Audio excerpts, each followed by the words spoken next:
बच्चे कैसे पैदा होने पता तो होगा यार, तुम नहीं बताओगे कभी तो पता चलेगा। That is the natural process basically. ये सवाल आई थिंक हर किसी ने अपने पेरेंट्स से पूछा होगा। मैंने जब अपनी माँ से ये बात पूछी थी तो उन्होंने ये कहा था कि भगवान ने भेजा। एज अ मदर अगर आपको अपने बच्चे को बताना है गुड टच बैड टच के बारे में, तो ये जो तकनीक है ये बहुत मददगार है। लोगों ने डिफाइन कर रखा है कि आपकी सेक्स की एक एज है, which is generally not the case. Hi guys, आज हम लोगों से बात करेंगे बीप एडुकेशन के बारे में। अरे नहीं समझे क्या? वही बीप एडुकेशन जिसके बारे में बात ही नहीं की जाती है। जी हाँ, वो एक ऐसा एडुकेशन है जिसके बारे में किताबों में लिखा है। वो एक ऐसा एडुकेशन है जिसकी वजह से हम सब इस पृथ्वी में हैं। मैं बात कर रही हूँ सेक्स एडुकेशन के बारे में। सेक्स एडुकेशन बच्चों को कितनी उम्र से देना शुरू कर देना चाहिए? सेक्स एडुकेशन के बारे में इतनी बातें क्यों नहीं होती है? और आखिर गुड टच बैड टच क्या होता है? और आप जब छोटे थे तो आपको सेक्स एडुकेशन दिया गया था या नहीं दिया गया था? इस पर हम लोगों से तमाम बातचीत करेंगे। आइए चलिए उनसे ही बात करके पता लगाते हैं कि आखिर वो क्या सोचते हैं सेक्स एडुकेशन के बारे में। Let's go.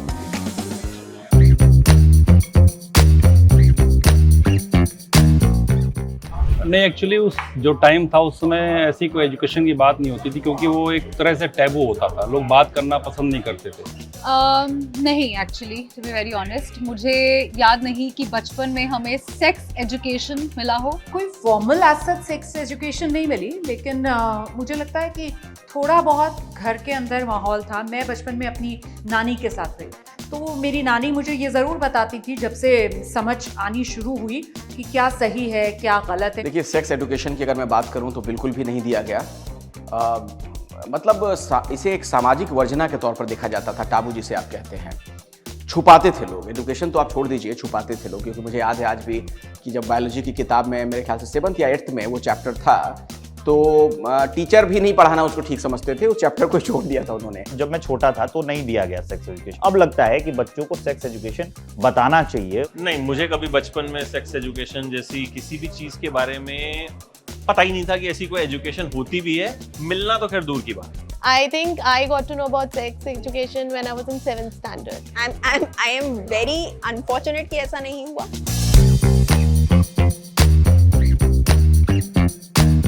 मुझे लगता है कि आज के टाइम में बच्चे बहुत समझदार हैं, और सबसे बड़ी बात है कि उनके पास एक्सपोजर बहुत है, मोबाइल का, टीवी का, इंटरनेट का। तो जब बच्चा टीनेज में आता है 13-14 ईयर में, उस समय उसको बताना चाहिए और एजुकेशन देनी चाहिए। जो हमारा एजुकेशन अबाउट दीज थिंग्स था, ये तब तक था जब तक हमारे पेरेंट्स हमें आके बताएं, हमें कहीं से मिले। टीवी पर ये सारी चीज़ें नहीं दिखाई जाती थी, जिसे आज अश्लील कहा जाता है। ये चीज़ें टीवी पर नहीं होती थी, ऐसी एडवर्टाइजमेंट्स नहीं होती थी, कॉन्डम की एडवर्टाइजमेंट्स बहुत कम होती थी। Very important question. मैं मेट्रो में रहती हूँ और मैं अपने एक्सपीरियंस से जुड़ी हुई बात आपको बताऊंगी। देखिए, मुझे लगता है कि बच्चा जब से आपको लगे कि वो इस चीज़ को समझने में सक्षम हो गया कि ये तो अरे इतना छोटा बच्चा है मेरा, इसको क्या समझ में आएगा। लेकिन बच्चों के विवेक पर, उनकी समझदारी पर आप कभी एज अ पेरेंट शक ना करें, और आप अपने बच्चे को बचपन से ही, मुझे लगता है वो 2-2.5 साल की जो उम्र होती है ना, उसी से उनको समझाने की कोशिश करें। हाँ, ऑब्वियसली मेरी छोटी बहन है तो मतलब मैं उतना उसको बताती हूँ जितना उसको उस लेवल पर, जितनी उसकी उम्र है उसको जानना ज़रूरी है। मैं उसको उतना चीज़ बता के रखती हूँ ताकि उसको किसी और से पता ना चले, उसको कभी ऐसे सिचुएशन में वो नहीं फंस जाए जहाँ पर उसको पता नहीं है। जिस समय से हम गुजर रहे हैं, आप ये देखिए ना कि इंटरनेट है, मोबाइल है, एक्सपोजर इतना ज़्यादा है कि अगर आप नहीं बताएंगे तो बच्चे गूगल पर जाकर इधर उधर कुछ अधकचरी जो जानकारियां होती हैं, कूड़ा कचरा जो नॉलेज है, वो इकट्ठा कर लेंगे। वो उनके लिए ज़्यादा खतरनाक हो सकता है। इससे बेहतर है कि थोड़ी थोड़ी बातें उनको आप बताना शुरू कर दीजिए। जैसे उनकी थोड़ी समझदारी आ जाए, 6-7 साल का बच्चा होता है, 8 साल का होता है, मतलब आप खुद इस चीज़ को महसूस करिए। हर पेरेंट के लिए अलग अलग ये दायरा होता है, लेकिन बहुत लेट मत करिए। शुरू में थोड़ी थोड़ी बातें उनको बताना शुरू कर दीजिए। नहीं, अभी तक तो फ्रैंकली स्पीकिंग नहीं किया है, बट यस, मैं अपने बच्चों को जरूर बताऊंगा सेक्स एजुकेशन के बारे में। जैसे हम लोगों ने देखा है पीरियड्स के बारे में, किसी घर में लड़कों को नहीं पता होता है कि अगर आप सैनिटरी पैड लेकर आ रहे हो तो आप छुपा कर लेकर आना, ठीक है। मम्मी लिख के भी देंगी तो पेपर में रैप करके दिया जाएगा, and it's not a taboo. हम बच्चों के सामने नहीं बात कर सकते सेक्स की, हम सेक्स वर्ड तक नहीं बोल सकते हैं, बट लोग बच्चे कैसे पैदा होने पता तो होगा यार, तुम नहीं बताओगे कभी तो पता चलेगा। And this is the most uncomfortable thing to talk about when everybody is doing it. That's a hypocrisy.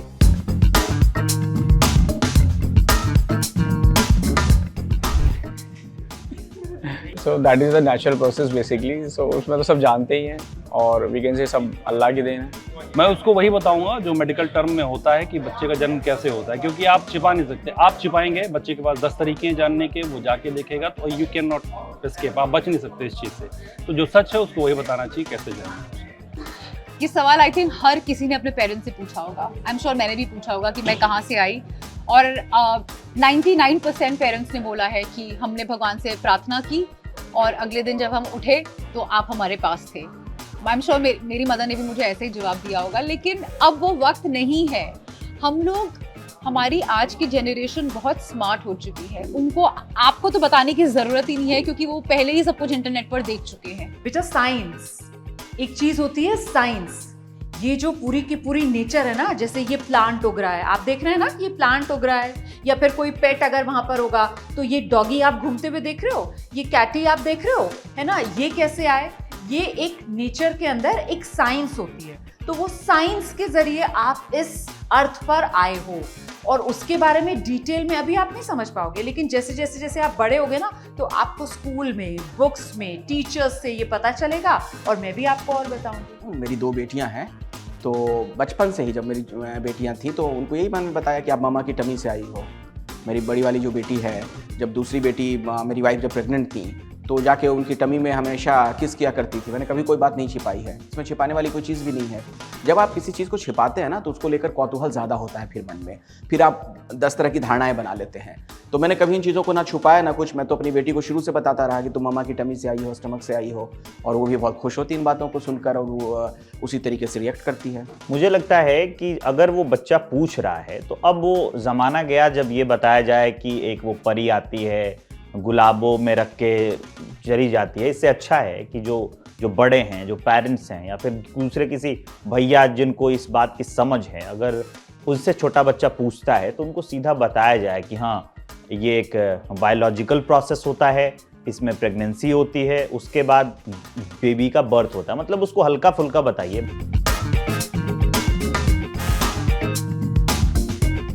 आपके लिप्स हैं, ठीक है, फोरहेड पे कोई टच करे तो उसको तुरंत आप बैड टच के तौर पे ना देखें, लेकिन लिप्स पे कोई किस करे आप मना करिए। नो बोलना सीखना चाहिए बच्चों को, ठीक है। अगर सामने की तरफ कोई टच करे, नीचे टच करे, इन हिस्सों की तरफ कोई भी बाहरी व्यक्ति अगर टच करता है तुरंत आपको नो कहना है और चिल्ला के वहां से भागना है, हेल्प हेल्प बोलते हुए। ये तो सभी लोग जानते हैं, टीवी में भी बताते हैं, बहुत सारे शोज भी आते हैं। अगर आप गर्दन से ऊपर, यहाँ से ऊपर बच्चे को टच करते हैं तो वो उसको गुड टच में माना जाता है। उसके नीचे अगर आप ये पार्ट है या और नीचे प्राइवेट पार्ट्स हैं कुछ, उनको कोई टच करता है तो उसको बैड टच में कंसिडर किया जाता है। और बच्चे को आपको बताना चाहिए कि अगर ऐसा कोई टच करता है और आपको अच्छा नहीं लगता तो आप उसका विरोध करें, उसका अपोज करें तुरंत और बताएं अपने पेरेंट्स को। अगर वो आपको इन प्राइवेट पार्ट्स पे कोई भी other than your mother, not even your father actually, as long as आपकी माँ आपको इस जगह पर छू रही है, वो भी एक सर्टेन एज तक, वो ठीक है। लेकिन ये कुछ 4 जगहें हैं जहाँ पर कोई भी, आपके फादर, आपके ब्रदर, आपकी सिस्टर, कोई भी आपको इन प्राइवेट जगहों पे नहीं छू सकता है। बहुत ज़रूरी है, क्योंकि if I am holding your hand, we are adults, हमारा कोई हाथ पकड़ता है हमें उससे पता चल जाता है कि उसका इंटेंशन क्या है। बट कोई अगर छोटा बच्चा होता है उसको नहीं पता होता है। मम्मा पापा अपनी तोतली जबान में कि आज दीदी या भैया जो मेरे साथ घर में था उसने मेरा हाथ ऐसे खींचा, मुझे जबरदस्ती यहाँ पर बिठाया, तो फिर वो फर्क करना आपको भी आना चाहिए कि बच्चा क्या कहने की कोशिश कर रहा है, वो एक्चुअली गुड टच या बैड टच वाली कैटेगरी में आ रहा है या नहीं आ रहा है। But once you get into a bad touch thing, then there is a bad way of touching. There is a certain signal which is sent that why you are touching a child in a certain way.